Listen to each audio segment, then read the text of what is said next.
¿Qué sucede cuando una empresa decide despedir a cientos de trabajadores de una sola vez? ¿Está obligada a notificar con antelación? ¿Debe contribuir a buscar una solución a los empleados? ¿Debe siempre explicar y justificar su medida? Algunas de estas preguntas estuvieron planteadas la semana pasada luego de que la multinacional Pedidos Ya resolviera el despido de 250 personas que trabajan en atención al cliente desde Uruguay. La empresa, que opera en 15 países, informó en un comunicado que resolvió contratar a un proveedor externo especializado en la gestión de contactos con el objetivo de mejorar la gestión de esa área de la compañía. Desde el sindicato y en parte del sistema político hubo molestia por no poner en sobreaviso y además se exigió que la empresa colaborara en la búsqueda de soluciones laborales. Incluso el director de trabajo, Federico Davedere, admitió que la decisión de la empresa los tomó por sorpresa y dejó por poco margen para encontrar soluciones. Discutimos el tema en la tertulia el lunes pasado, pero vamos a darle otra mirada desde el derecho laboral. Estamos para eso recibiendo aquí en estudios al abogado Hugo Barreto, catedrático de Derecho del Trabajo y de la Seguridad Social de la Universidad de la República. Doctor Barreto, un gusto. ¿Cómo le va? Muchas gracias por la invitación. Hagamos una primera consideración así general. ¿Hay normativa en Uruguay que prevea estas situaciones, por ejemplo, de despidos masivos? Bueno, en lo concreto de los despidos masivos, en el caso puntual no hay una normativa. El caso diríamos, se enmarca en una cuestión un poco más general que tiene que ver con los modos de terminación de la relación de trabajo en nuestro país, tanto en los aspectos colectivos como individuales. Y creo que el caso de Pedidos Ya pone al desnudo lo que desde mi punto de vista son las carencias de la legislación uruguaya en materia de regular adecuadamente estas formas de terminación de la relación de trabajo. Reitero, tanto los despidos colectivos como los individuales, porque si bien el caso de Pedidos Ya llama la atención por la índole vinculada a la cantidad de personas que se ven privadas del empleo, no hay que, diríamos, soslayar la cuestión más frecuente de la necesidad de la existencia de una causa para motivar los despidos. O sea, lo que se llama corrientemente las justas causas de terminación. Ahí, por las dudas, porque capaz que no todo el mundo lo tiene claro, en Uruguay rige lo que se llama el régimen del despido libre, ¿no? Por el cual el empleador puede decidir despedir a un número de trabajadores de manera súbita y sin motivo a la vista, sin justificar por qué está tomando esa decisión. Sí, esa es la interpretación, diríamos, tradicional y generalizada, y hasta está muy, diríamos, imbuida en el sentido común de las personas, de que las empresas privadas pueden decidir sin dar motivo de la terminación de la relación de trabajo.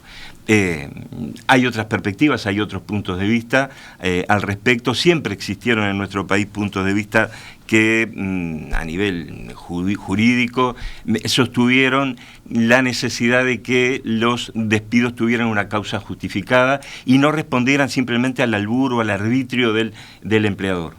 Esto en parte porque está, diríamos, es propia del sentido común de las personas dar explicación de las razones de sus conductas, sobre todo cuando esas conductas determinan la privación del empleo, la privación de derechos de otras personas, ¿verdad? Uh-huh. Y además el hecho de que no exista en esa tesis, en esa idea generalizada, de que no exista una obligación de dar una causa, eso puede encubrir eventuales discriminaciones. Por la razón que fuera, ¿verdad? En la medida que no hay una obligación de dar ¿Sí hay razón. algún aspecto que respecto a lo que está señalando? ¿Hay normativa específica, por ejemplo, en caso de que el despido sea una persona que ha sufrido discriminación en el trabajo o en caso de que sea un dirigente sindical, ¿no? Así en el caso del despido más que del dirigente sindical, del activista sindical, porque en nuestro país en ese sentido la protección es muy amplia. En ese caso sí, el empleador, a requerimiento naturalmente del trabajador y del sindicato, debe dar causas que justifiquen la decisión que ha tomado. Esto también fue parte de un largo debate en el Uruguay acerca de si se habilitaba o no se habilitaba el despido del activista sindical. Y por muchísimos años, la única consecuencia negativa que tuvieron los empleadores en ese sentido fue el recargo en la indemnización por despido. Que esa es la única obligación que hay, la indemnización. O sea, no te va a quedarse causa, justificación, pero indemnización sí. Indemnización sí, siempre, ¿verdad? Siempre. Pero, bueno, salvo que el despido esté ocasionado en la mala conducta del trabajador. Notoria mala conducta. En la notoria mala conducta, es el único caso en que el trabajador se ve privado de la indemnización por despido. Le corté el razonamiento, decía que para estos casos de discriminación, además cuando se probara algo así, lo que sí se preveía era una mayor indemnización. En el pasado sí. En el caso del despido de activistas sindicales por motivo de su actividad sindical. Luego, una ley, la 17940 del año 2006, lo que estableció fueron, en concreto, la obligación del empleador de dar causas, de explicitar las causas o los motivos de la desvinculación de trabajadores que tuvieran actividad sindical, de tal modo de evitar en lo posible discriminaciones en ese sentido. Pero para el resto de los casos, reitero, la tesis general es que en el Uruguay rige el llamado despido libre, cuestión en la que yo entiendo que no es tan así. Discrepa. Ahora vamos a profundizar en esos argumentos, los que usted maneja, pero le iba a preguntar, ¿este despido libre, a quién puedo decir, no es parte de la libertad de empresa, por ejemplo? Es parte de la libertad de empresa, diríamos, disponer de los recursos o del factor trabajo, pero como suele ocurrir en materia de derechos, los derechos muchas veces entran en contradicción entre ese derecho de libre empresa que usted dice con los derechos de las personas a tener un trabajo. El derecho al trabajo es un derecho que está consagrado en los máximos instrumentos internacionales de derechos humanos, la Declaración Universal de Derechos Humanos, la normativa de a nivel interamericano, en fin. Hay que tener en cuenta entonces ese juego de derechos, porque en realidad el derecho al trabajo, el derecho a tener justas causas de determinación de la relación de trabajo, no va necesariamente a contrapelo o a contrario de la libertad de empresa. El empleador mantiene la libertad de disponer de sus recursos o de los recursos, pero lo que tiene sí es, diríamos, una carga de dar suficiente explicación en la medida que con su decisión priva de un derecho al trabajador, a las personas que viven de su trabajo. Entonces allí hay un juego de derechos que debe ser, desde mi punto de vista, reequilibrado en nuestro caso. Ahí, desde el punto de vista teórico, está clarísimo. Después vamos a entrar a ver lo de la justa causa, ¿no? Claro. Que se entiende. Pero le iba a preguntar, usted decía, bueno, acá, en este sentido, Uruguay carece de normativa específica, más allá de distintas interpretaciones que pueda haber. Lo común, entonces, es que la empresa pueda despedir uno o varios trabajadores sin tener que justificar. Lo que sí hay son ámbitos de negociación tripartita en el Ministerio de Trabajo, ¿no? ¿Qué fuerza tiene ese ámbito y cómo se suele proceder allí? Porque está bien, capaz que no hay normativa específica, pero bueno, pero sí por este lado se ataca parte de ese problema. Sí, en realidad los mecanismos de conciliación y de mediación en el Ministerio de Trabajo están muy aceitados, diríamos, cuenta el Ministerio con un número importante de mediadores, muy calificados. Eso es efectivamente así, como usted dice. No obstante, lo más apropiado desde el punto de vista del juego deliberativo que debe presidir las relaciones de trabajo sería la existencia de una normativa o de una estructura que permitiera tratar y con esos mecanismos, esos instrumentos de conciliación y de mediación con suficiente tiempo. Y el mismo Estado, como acaba de decir usted en las declaraciones del Director Nacional de Trabajo, el mismo Estado no se hubiera sorprendido con una situación, diríamos, que ya está definida y que siempre cuesta muchísimo, diríamos, reconversar o revisar una vez que la decisión ha sido adoptada. Por eso la normativa internacional lo que recomienda es la existencia de lo que se llama preaviso con un tiempo suficiente, 30 días, por ejemplo, en la medida de que eso permita desarrollar instancias de negociación y de conciliación, de negociación colectiva con representantes de los trabajadores a través de mecanismos de consulta y de información, y por el otro lado, a nivel del Estado, de suficiente tiempo para arbitrar instrumentos de conciliación y de mediación. Usted nos hacía notar el otro día cuando discutíamos el tema en la tertulia que que a nivel internacional hay normativa específica. Por ejemplo, la Unión Europea, en el caso de los despidos masivos, tiene regulado cómo se tienen que proceder. Exactamente, la Unión Europea tiene en su derecho positivo, diríamos, una directiva, que es la Directiva 59 del año 1998, que consagra 3 principios básicos, que es el principio de la información, de la consulta y de la participación de los representantes de los trabajadores en el caso de los despidos colectivos. Estableciendo además plazos, en principio de 30 días, pueden ser extensivos hasta 60 días, para suspender la medida y arbitrar estos instrumentos que lleven a suprimir, a eliminar la medida o por lo menos a mitigarla y establecer algunos mecanismos de salvaguarda del empleo o de recalificación de los trabajadores u otras medidas sociales. Eso, ahí está. ¿Cuál es el argumento, digamos, de por qué es importante tener una normativa en ese sentido? Por ejemplo, establecer canales de recalificación, de preparar a esos trabajadores. Bueno, y ahí eso desde luego, desde el punto de vista del derecho y hasta yo diría del funcionamiento, si se me permite, del mercado de trabajo. Bueno, eso claro. Le iba a preguntar también, ¿qué es lo que se busca? Tampoco, porque esto puede generar que no haya, o mejor dicho, que haya movimientos bruscos en el mercado laboral en algunos casos, ¿no? Claro, y desempleo masivo. En condiciones que dejan a la persona al albur del mercado, justamente sin suficientes instrumentos para su reubicación. Eso es así. Pero además es importante estos instrumentos que dan un tiempo, diríamos, para la negociación y el debate y la deliberación, no solamente porque significan derechos de las personas, de tener información suficiente, por ejemplo, de cuáles son los criterios que las empresas emplean para decidir por el trabajador A o trabajadora y no por B, ¿verdad? Uh-huh. Sino además porque la existencia de estas estructuras normativas, diríamos, permite que el caso no termine en un conflicto inmediato, ¿verdad? Porque hay, diríamos, instancias que amortiguan y que permiten el diálogo. Porque de lo contrario, lo que va a surgir inmediatamente va a ser la ocupación del lugar de trabajo, el conflicto, la huelga, bueno, todo lo que nosotros conocemos, ¿verdad? En la OIT también existe una norma, ¿no? En la Organización Internacional del Trabajo, el convenio 158.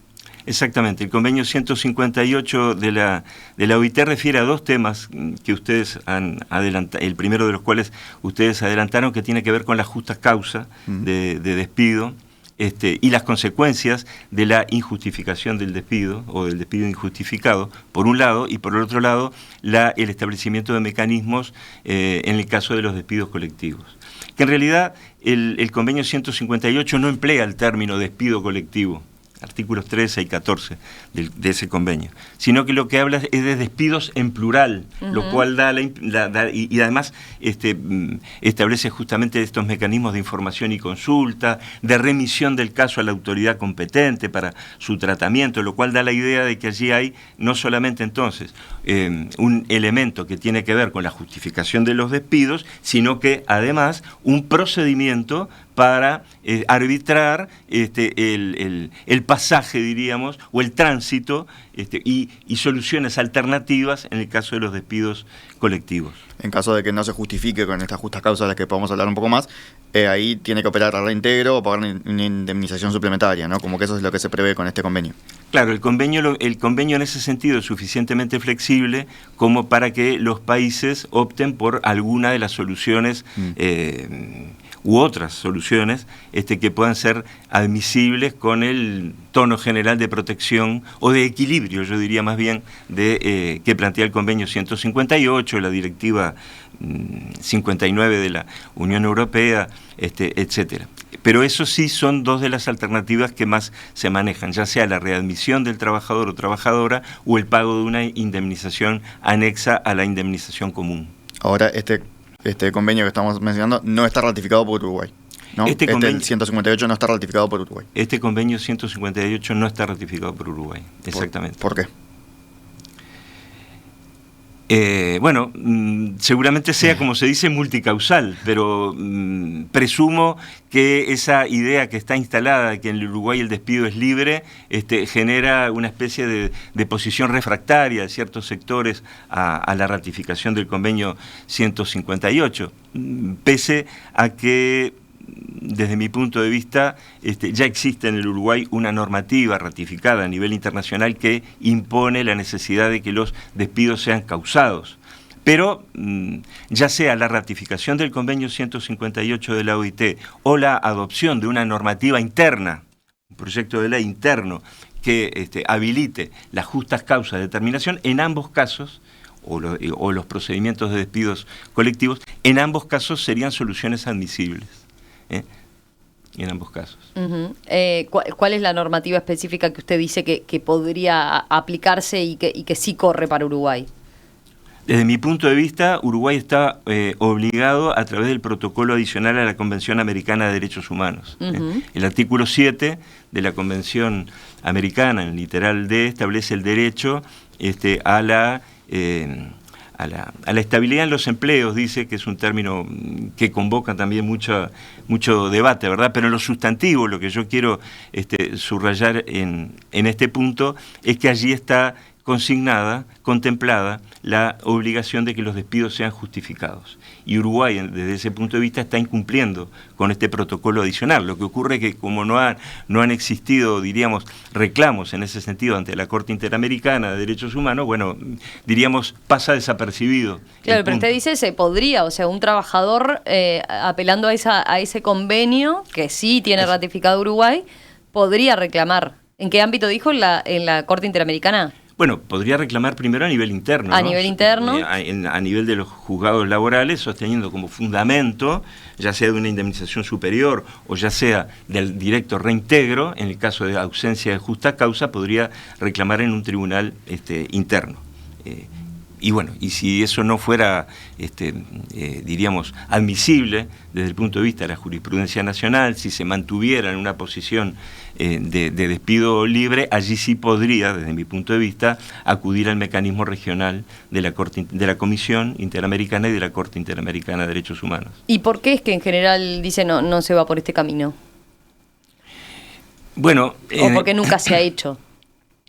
En general, los trámites y los procedimientos ante la Corte llevan muchos años, ¿verdad? Uh-huh. Muchos años.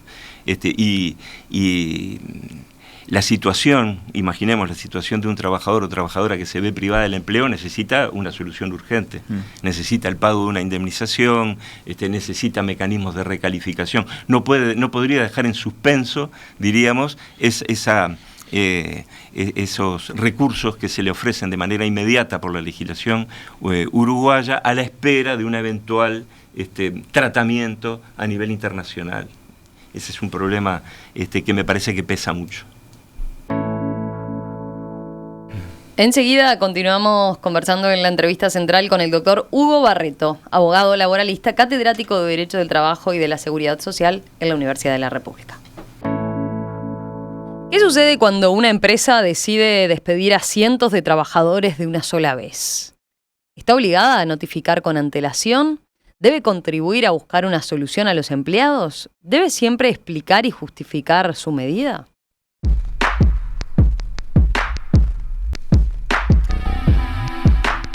De este tema estamos hablando esta mañana aquí en Perspectiva con el doctor Hugo Barreto, abogado laboralista, catedrático de Derecho del Trabajo y de la Seguridad Social en la Universidad de la República. Esto a raíz de la discusión que de alguna manera quedó planteada la semana pasada a raíz de la noticia de que Pedidos Ya resolvió el despido de 250 personas que trabajaban en atención al cliente desde Uruguay. Eso dio pie a distintos abordajes aquí en el programa, entre otros el otro día en la tertulia. Bueno, allí Barreto nos acotaba esto, que hay normativa internacional, por ejemplo, que en el mundo regula los despidos masivos, y a raíz de eso nos pareció interesante profundizar en cuál es el marco normativo actual y qué es lo que entienden los especialistas que, bueno, debería aprobarse o debería por lo menos considerarse en el debate público y político, ¿no? Gastón. El tema de la justa causa, de lo que veníamos hablando en el bloque anterior, quedó como sembrado, que es algo que sí prevé la normativa internacional de la OIT, de la Unión Europea, que veníamos diciendo que en Uruguay no existe. Es la obligación de explicar la causa del despido. Acá no está, ¿verdad? Entra dentro de esto del despido libre, como de la tradición del despido libre que tenemos en Uruguay. Bueno, no hay que justificar, ¿no? Va por ahí. No tiene por qué haber una justa causa. Es una tradición, es una posición mayoritaria, hegemónica, pero yo les decía hoy más temprano que existen algunas, diríamos, voces discordantes a nivel académico, siempre existieron, ya desde el inicio, diríamos, de la aprobación de las leyes de indemnización por despido en 1944, ya hubo allí posiciones distintas en torno a si existía o no existía una obligación de dar justas causas para esa nueva legislación de 1944 en que se, diríamos, establecía una indemnización por despido. Ahora, no obstante, lo que sí me interesa dejar subrayado es que desde mi punto de vista sí existe esa normativa, esos compromisos internacionales que nuestro país no ha cumplido adecuadamente. Pero, quizás una cosa, perdón, nada más, quizás lo que debiera hacerse, y eso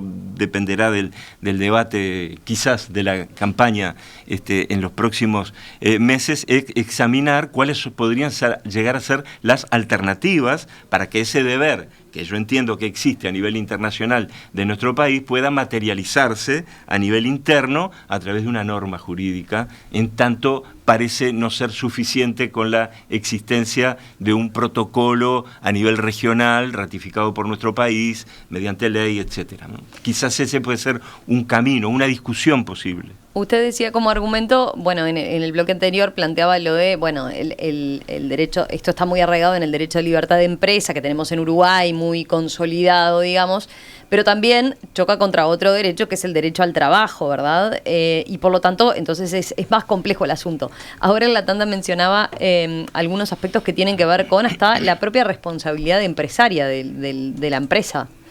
Sí, esto tiene que ver también en elevar un poco la mirada, porque a veces nos recluimos mucho también en lo doméstico y perdemos perspectiva de qué es lo que se está discutiendo internacionalmente a este respecto.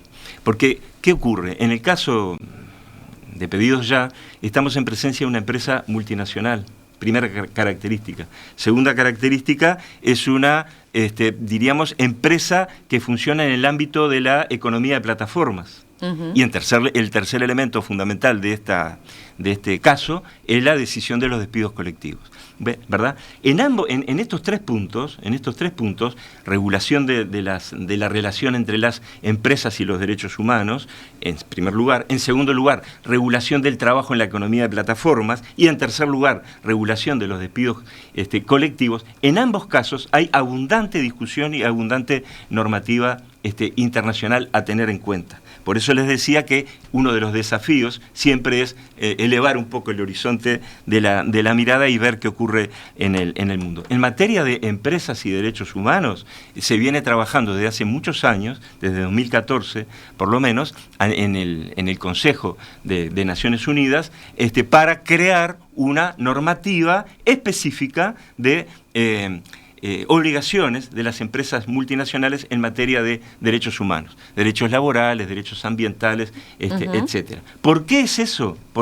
Y ahora vengo a la respuesta en concreto. Porque se estima, desde el punto de vista de las Naciones Unidas, que no es suficiente estos mecanismos de conducta empresarial responsable, de responsabilidad social de las empresas, porque son mecanismos meramente voluntarios, unilaterales a cargo de las empresas, y que no hay entonces una obligación jurídica una obligación jurídica exigible, sino que son meros mecanismos, reitero, de obligación de prever, de previsión, de mitigar los daños, de establecer un deber de diligencia de las empresas, pero siempre en este universo de la conducta empresarial responsable, siempre a cargo, diríamos, de las políticas de gestión de riesgo de las empresas, y no como obligaciones jurídicas. Por lo tanto, en Naciones Unidas se está trabajando, desde hace ya, reitero, muchos años, en esta posibilidad de adoptar un tratado internacional que haga a las empresas directamente responsables por la violación de los derechos humanos. Y esto tiene que ver también pienso, el hecho de que se analice en Naciones Unidas, tiene que ver también con que estamos hablando de empresas multinacionales, claro, con un enorme poder, que a veces los estados aisladamente no pueden o no les da la normativa suficiente como para contemplar la situación de esos trabajadores o la situación en particular que queda planteada por la empresa. Claro, ¿Pasa por ahí? Son empresas de un poder económico y un poder de influencia absolutamente desmesurado. Son empresas además que pueden llevar a tribunales arbitrales privados, diríamos, a los estados, como le ocurrió al Uruguay en el caso del tabaco, ¿verdad? Uh-huh. O sea, es posible que las empresas lleven a los estados, pero no es posible que los estados reclamen a las empresas a nivel internacional. Vean ustedes la contradicción inmensa. Y acá ya no estamos hablando de derechos de trabajadores, estamos hablando de la soberanía de los estados para fijar sus propias políticas que pueden ser llevados a mecanismos de arbitraje y no viceversa. Entonces, es necesario entonces virar, diríamos, desde el punto de vista internacional, de lo que son políticas unilaterales y a cargo de las empresas, diríamos de la buena voluntad de las empresas, del deber de diligencia de las empresas hacia obligaciones jurídicas. Y el otro elemento importante del caso es que estamos ante una empresa que, diríamos, trabaja en el ámbito de las plataformas digitales. Y esta es otra característica muy importante. Ahí por donde va, por el lado de que es una economía donde hay mucho autónomo, mucho empleado autónomo. Ese es uno de los problemas. Autónomos. Ese es uno de los problemas, la falta de reconocimiento de estas empresas de la existencia de relaciones de trabajo propiamente dichas. Que no lo eran en este caso, ¿no? No lo eran en este caso, porque el peso del trabajo autónomo en estas empresas está básicamente en los repartidores, sostenido en el caso de los repartidores y no en el caso del personal operativo, que es que es personal propiamente dependiente. Pero en ese punto, si me permiten muy brevemente, en ese punto lo que hay que destacar son dos preocupaciones básicas también a nivel internacional que se viene discutiendo, y es la determinación más clara de la existencia de relaciones de trabajo, y en este caso también hay un avance muy importante en la Unión Europea, en una directiva que se viene elaborando a este respecto para dar claridad al punto de si las relaciones, los vínculos contractuales son de carácter laboral o son de carácter autónomo. Se prevén mecanismos en esa directiva, y hay también alguna norma internacional, una recomendación internacional a nivel de la OIT para determinar con mayor claridad si existen relaciones de trabajo subordinadas, asalariadas o de tipo autónomo. Y el otro elemento, si me permiten, el otro elemento que se viene tratando es, a nivel internacional, es lo que se llama la gestión algorítmica. Uh-huh. O sea, la necesidad de mayor transparencia, la necesidad de mayor transparencia de los mecanismos de inteligencia artificial vinculados a la gestión del trabajo.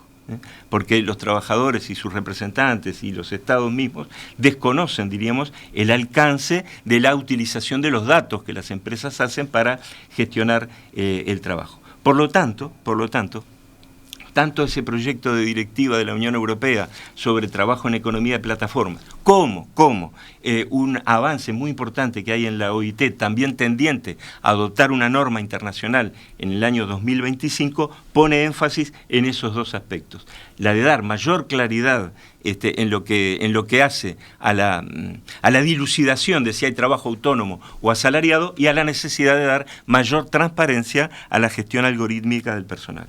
Vuelvo al tema de la justa causa. Me queda una pregunta básica sobre eso, que es, porque después podemos entrar en proyectos de ley que se están discutiendo acá sobre el tema, pero ¿qué abarca una justa causa? porque ya hablamos de la notoria mala conducta. O sea, y después de eso podemos decir, hay una cuestión que es subjetiva, que es el empleador puede decir, no estoy conforme. Y ahí, ¿dónde está lo que es justo y lo que no es justo? Porque para un trabajador puede ser, yo estoy haciendo mi trabajo, para mí esto es injusto. Y el otro, ahí entra una discusión que es subjetiva, claro, justamente. ¿Dónde está ahí la justa causa? ¿Qué es lo que se considera como justa causa? Lo que se considera justa causa en el campo del convenio 158, para ir a una norma en concreto, ¿verdad? La justa causa serían razones vinculadas a la conducta del trabajador o al funcionamiento de la empresa. La conducta del trabajador tiene que ver a veces con lo que en Uruguay se llama la mala conducta, la notoria mala conducta, las faltas al trabajo, etcétera, o también eventualmente la falta de calificación del trabajador ante un proceso de innovación tecnológica en la empresa. O sea, entonces justa causa de despido puede ser tanto las que tienen que ver con la conducta del trabajador como su falta de adaptación a los nuevos desafíos del mundo del trabajo. Y luego, y un segundo orden de factores que explican la justa causa tiene que ver con necesidades de funcionamiento de las empresas.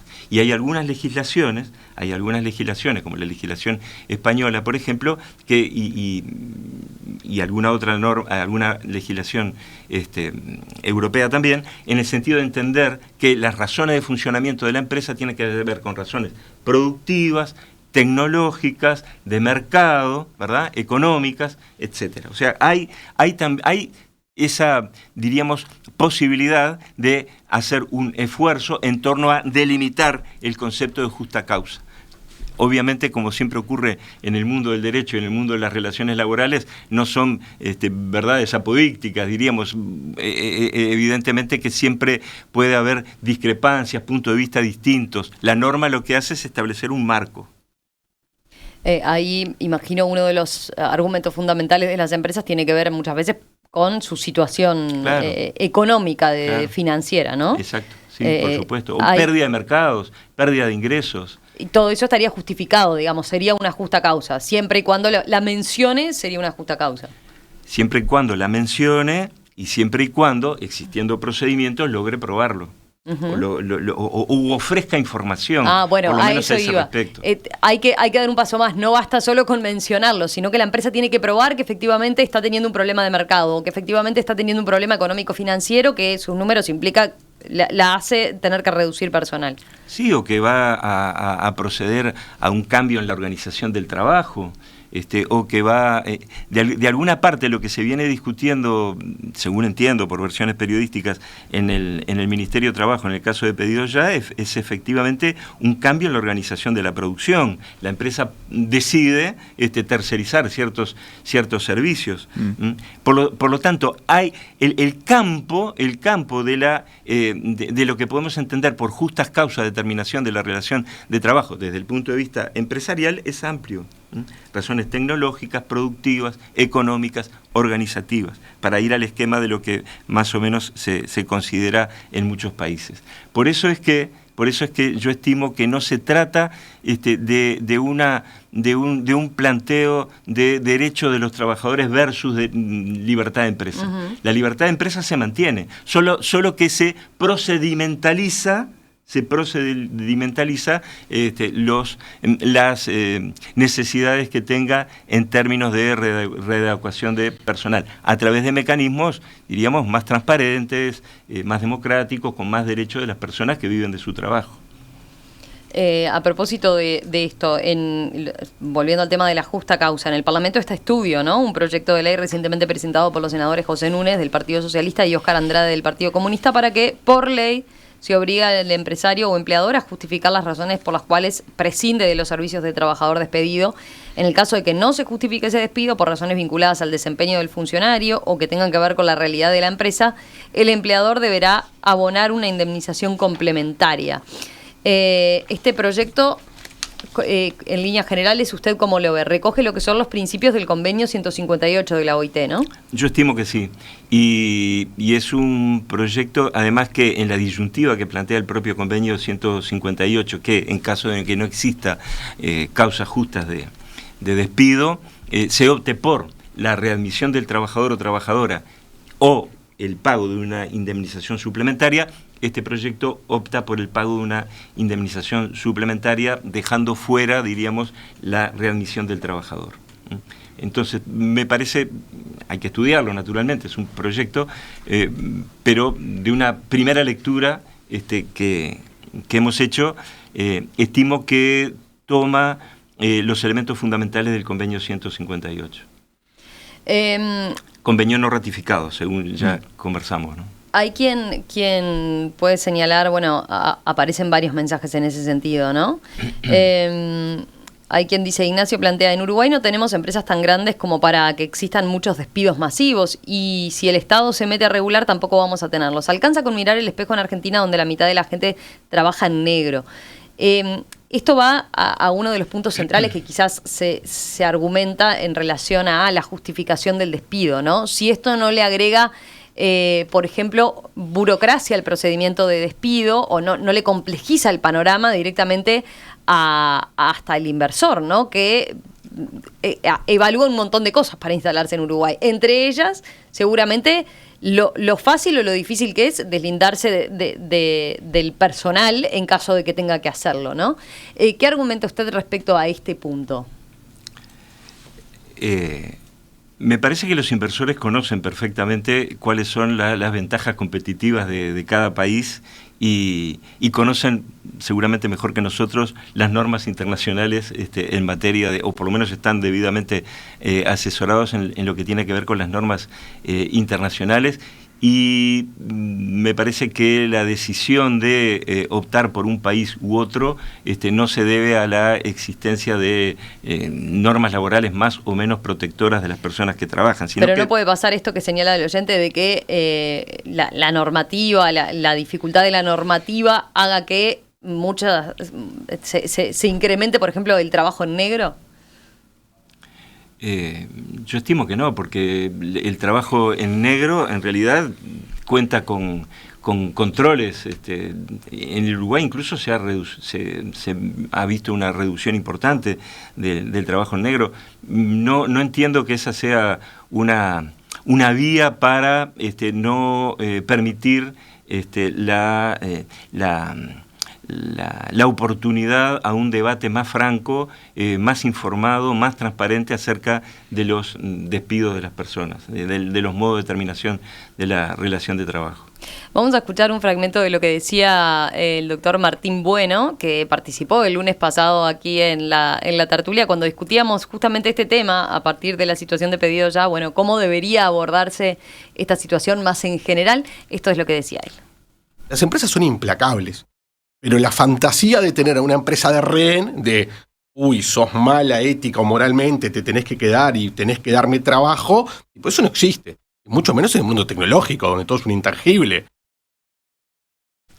¿Qué dice respecto a este punto, a lo que señalaba Martín Bueno? Bueno, no califico yo a las empresas, pero porque me parece que también una generalización complejiza las cosas, pero yo no entiendo que haya una contradicción entre dar explicación de las decisiones que las empresas adoptan, sobre todo decisiones que impactan en derechos tan básicos como el derecho al trabajo, el derecho al salario, etcétera. Estimo que no existe esa contradicción. De hecho, cuando se adoptó la normativa uruguaya sobre protección de la actividad sindical, a la que hacíamos referencia hoy más temprano, en el sentido que las empresas deben dar justos fundamentos de las decisiones que adoptan respecto de trabajadores activistas sindicales, bueno, no se produjo absolutamente ningún colapso del mercado de trabajo.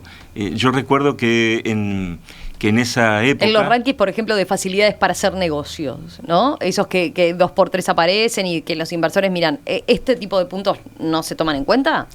Sí, se toman en cuenta, pero algunos de esos índices, por ejemplo el del Banco Mundial o el de la OCDE, están como en retirada, porque son índices en realidad que no representan necesariamente la realidad, porque una cosa es lo que dice la norma o la ausencia de una norma y otra cosa es cuáles son otros elementos que inciden en el seno de las relaciones laborales. Por ejemplo, las interpretaciones judiciales, por ejemplo, lo estricto que pueden ser los controles a nivel de la inspección del trabajo, o por ejemplo la fuerza y las características del movimiento sindical en cada país. Quiere decir que esos puntos de vista exclusivamente apegados a lo que dice la norma nos deja, diríamos, con mucha incertidumbre respecto a cómo esa norma se aplica y si se aplica, ¿verdad? Y cuáles son los resguardos existentes en cada país, cuáles son las interpretaciones judiciales. O sea, hay mucho para estudiar en ese aspecto y no quedarse con el punto exclusivamente de la formulación lingüística de lo que dice una norma jurídica.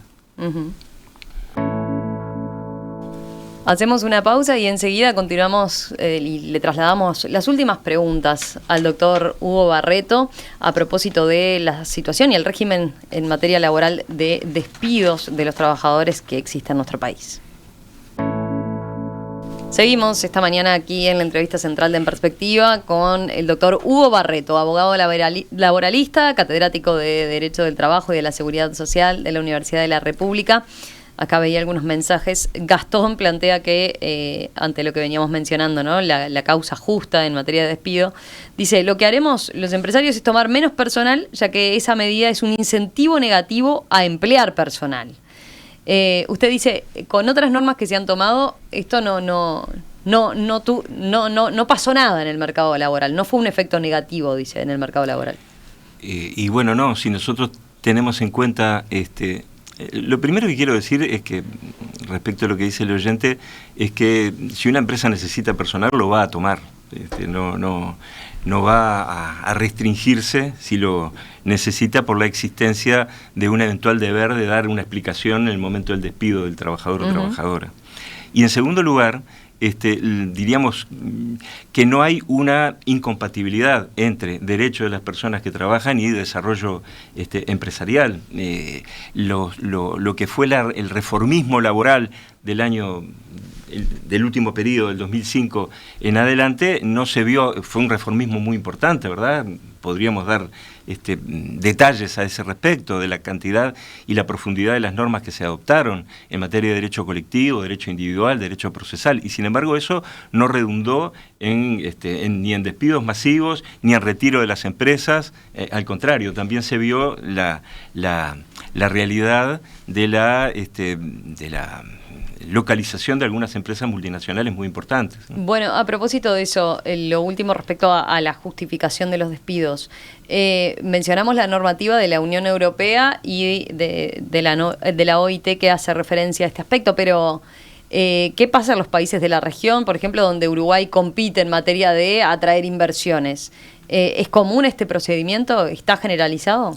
Bueno, la justa causa o la protección frente a los despidos arbitrarios está consagrada en la Constitución de muchos países, de Argentina y de Brasil, sin ir más lejos. O sea que eso no nos dejaría en inferioridad de condiciones para captar inversiones. De ningún modo. Eso, reitero, se lo ve, desde mi punto de vista, ¿verdad? Me parece que esto se lo ve desde una óptica, si se me permite, demasiado vernácula, demasiado doméstica. Reitero, hay que elevar un poco la mira y ver cómo se regulan estas cosas en los países que corrientemente tenemos como ejemplo, como parámetro, ¿verdad? Y eso nos va a hacer descubrir que tanto en esos países, Alemania, Francia, España, etcétera, como, bueno, a nivel constitucional, Argentina y Brasil, como otros países, diríamos, tienen dispositivos del tipo de la justa causa de despidos. Que,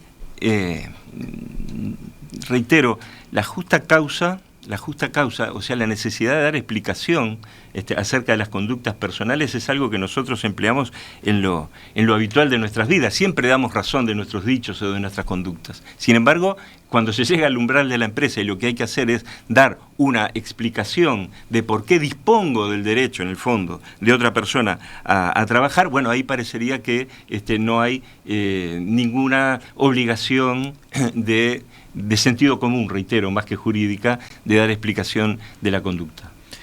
Más allá del tema de justa causa, en este caso el disparador de esta entrevista, que es este despido de 250 personas, también un despido masivo o colectivo, no sé si hay diferencia en los términos, pero en ese punto, ¿usted considera que también se puede pensar en algún tipo de regulación en cuanto a los despidos masivos? Yo entiendo que siempre es posible discutir y debatir alternativas a lo existente, diremos así, que ese es un buen punto de partida sin ir ya a una solución específica. Y hay que ver cómo cuáles son las propuestas de los partidos en materia de política laboral, cuáles son las propuestas de los interlocutores sociales en materia laboral, del PIT-CNT, de las cámaras empresariales. Yo lo que digo es que hay un campo posible de análisis y de búsqueda de alternativas para el caso de los despidos colectivos, que cierto es que son menos frecuentes en el Uruguay, por la índole misma de las empresas, por la característica numérica, ¿verdad?, de las empresas, y también por lo que tiene que ver con las justas causas de terminación.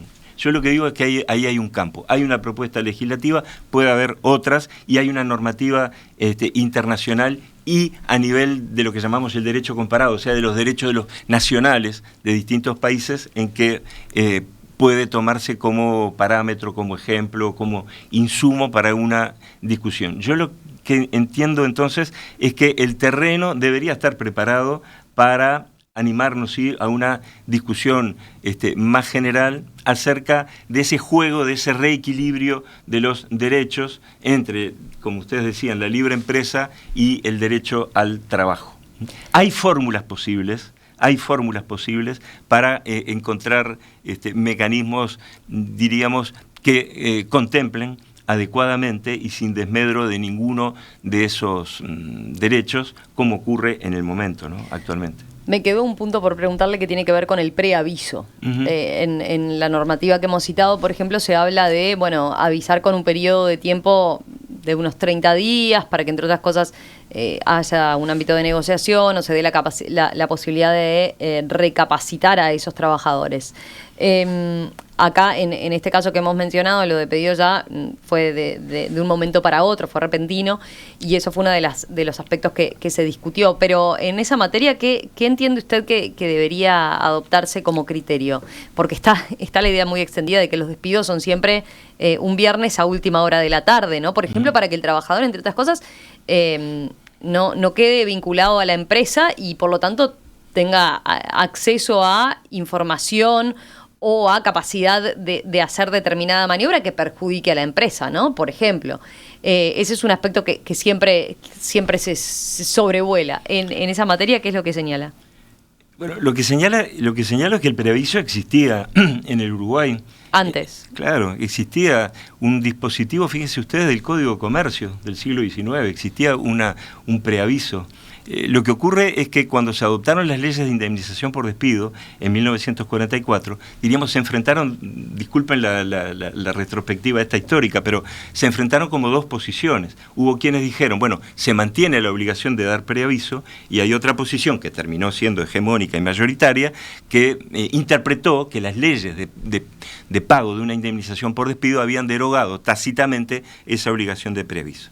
La ventaja que tiene el preaviso es justamente la de habilitar un periodo de tiempo para el intercambio de información, de punto de vista, de búsquedas de alternativas para los trabajadores y las trabajadoras que eventualmente vayan a ser despedidas, y de dar mayor transparencia también a los criterios por los cuales se seleccionan a unos sí y a otros no.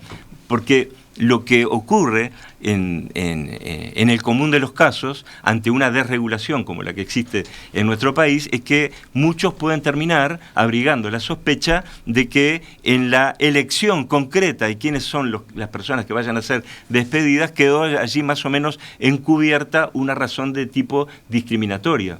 Puede ocurrir, en la medida que no hay transparencia en lo que tiene que ver con los criterios.